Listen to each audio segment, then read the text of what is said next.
Okay, we're back on the bench with K2 serial number 1740. I think this would be session 5, if I don't miss my guess. So the first thing we're going to do is we're going to use the debug section of the manual. And I'll slide that in hopefully without making you dizzy. So what they say is that we need to turn the sidetone level to 255, which is maximum. Click the Vox button to get into CW test mode. And then we're going to start looking at voltages. And so in the manual, they tell you to look at pin 25 of U6. But what I learned by looking at the board is that there is a jumper. And the jumper is, first of all, I'll show you some components on the back. So this is U6, and we can confirm that here. And pin 25 is right here. That's the one where the trace is cut, so that gave me a quick clue. So now that I have two boards with it cut, I realize it's supposed to be cut. So then I went to look for Q5, and I'll show you where Q5 is on the schematic. Sorry for all the moving around, but it does help make sense of all this. So I'm grabbing the sidetone circuit.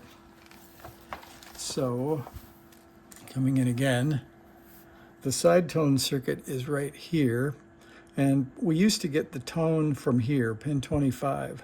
Well, we've cut that, but what we need to do is find out where the tone comes from. So that's the gate of this FET. So if we go look at the gate of the FET, you can see there's a jumper wire. And all right, we'll move one more time. Hold your eyes. Okay, so here is Q5, the FET. And if we look at the diagram of that FET, we can see that the gate is on the top, so we can flip it over here. So now we can find out pin, one more flip. So pin 25 would be, there's 20, 1, 2, 3, 4, 5. So we're looking for that. So this is pin 21, 2, 3, 4, 5. So we can see well, actually, we don't care right now. So let me get back to the FET. So this is Q5, the 3 leads here, and this is the gate. So if you look, this is one of the new jumpers, and it runs over to this pin, which is pin 4. No, pardon me, it's not. It's pin, let's see. Oh, it is 1, 2, 3, 4. So that's pin 4. 1, 2, 3, 4, yes, of the Max 534 chip. So I went to look up the Max 534, that's right there. Sorry for the upside downness. And it turns out there's a cool thing on that chip called, and that is right here, pardon me again, that's this lead called the UPO. Well, it turns out that is called the user programmable output. And when you put a serial word into this, we see we have output of this EEPROM. We have a serial clock and we have a data inline. That's the only way we get data into that 8-bit DAC. And it's a quad 8-bit DAC, but it also has this other thing called the user programmable output. So apparently it's used as a select line on cool circuits, but I guess Wayne found a cool way to use the user programmable output. And if you send this word where you toggle one of the address lines, you can toggle that user programmable output from low to high. So we're doing that apparently at about 600 or 700 hertz for the sidetone. So that user programmable output now is the tone, and that goes into the gate of the FET. And so on the good board, we have about 5 volts peak to peak coming out of that, which makes sense. It's probably a TTL level or something like that. So let's see, we can probe that. If you want to probe that, we can. And so we'll go through a little bit of the exercise here.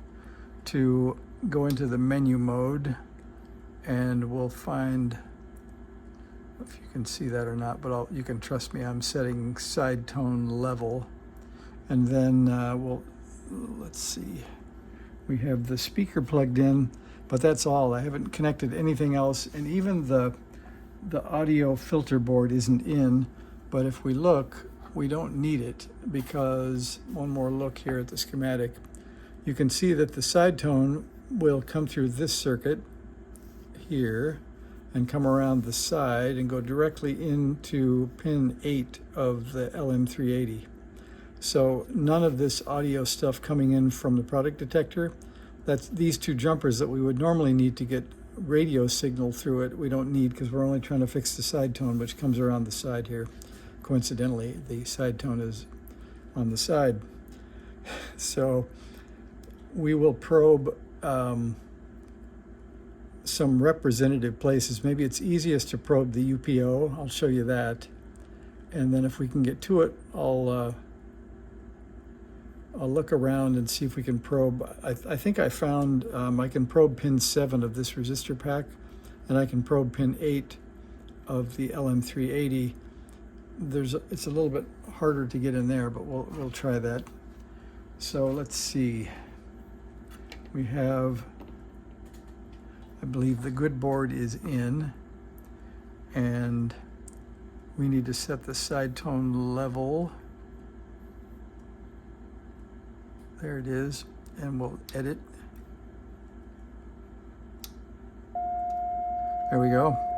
And we're going to set that to max, which is kind of painful. You can either go all the way up or down to 0 and then cross. So there's our Sidetone level max. And then, whilst we go deaf, I'll close the bail on the radio. And then, see if I can get you in here. You can see while I probe. And then, of course, you'll want to look at the scope at the same time, I bet. So let me see if I can probe it and confirm the signal first, and then I'll show you the scope. So we have this cool ground loop over here.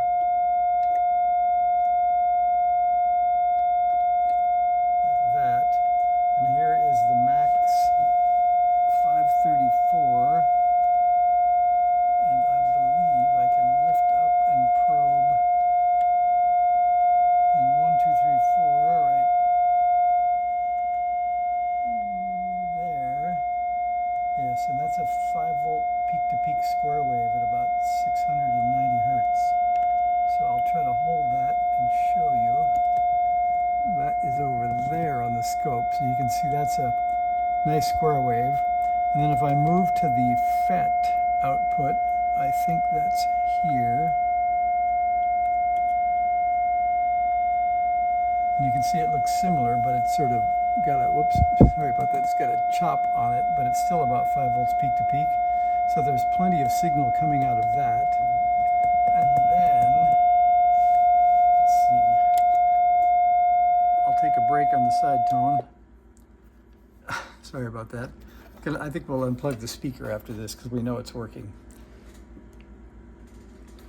All right, then, and we honestly, by listening, we know it's making it to the LM380 because that's what's powering the speaker. So I think we'll go back to our original front panel, the control board, and we'll just check that and see what's coming out of that user programmable output. My guess is nothing is probably coming out because we're getting no Sidetone. So I'm taking out that spacer on the control board, and we can lift that out. You have to be a little careful about what you grab onto, but you can lift this board up pretty well. There we go. All right, we'll get that out of the way. We'll bring the, and by the way, let's see, I'll take you a zoom in here.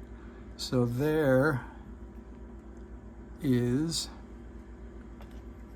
the place that I incorrectly put a jumper, so I heated that up, and you can see just the tips of the tin traces, but that's back to open up again because we don't get sidetone from pin 25 anymore, like we learned. So we'll get this board in, and we'll put that spacer back.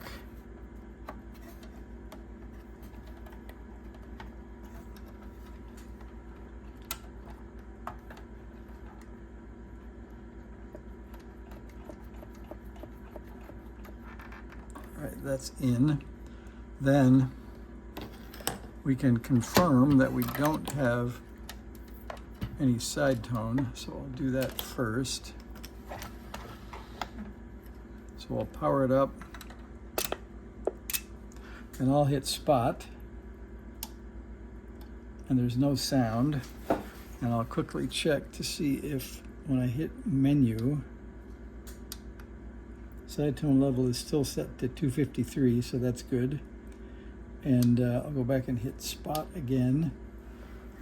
And I think that means, if we think about this,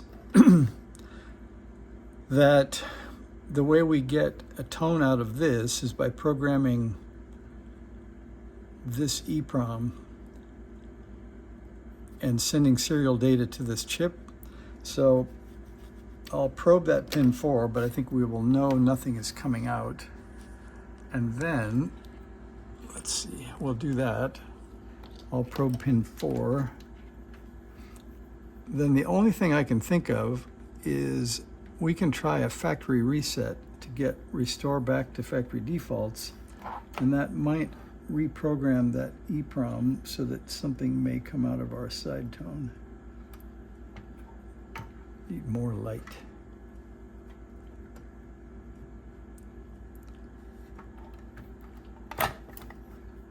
Landslide.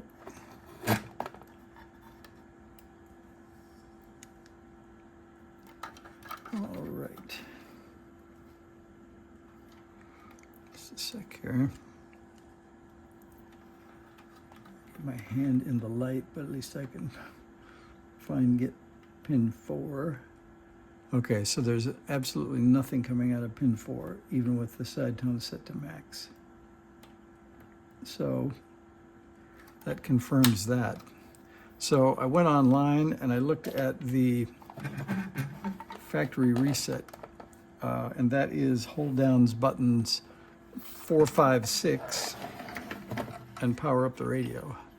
And I've never done that on a K2 before for fear of something bad happening, but I think we're going to try it. So 4, 5, 6 are the middle 3 buttons.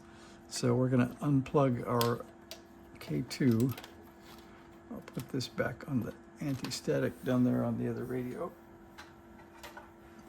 Then, all right, so we're going to unplug it. We're going to hold down 4, 5, 6, and we're going to plug it in. Info 201, it says.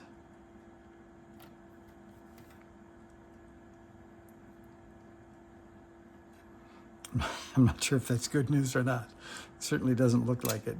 Okay, now it's maybe that was a reboot of some kind, so it set itself to 7100. Oh, and I hit spot and we got sidetone back. So that was a good lucky guess. So if you don't have any sidetone coming out of the max 534 chip on pin 4, then it looks like you could reset to factory defaults and you can get it back. So we had a software fix instead of a hardware fix. And we'll leave it at that, and I'll put a few more screws back in and see if I can get things working again. Thanks for watching. See ya.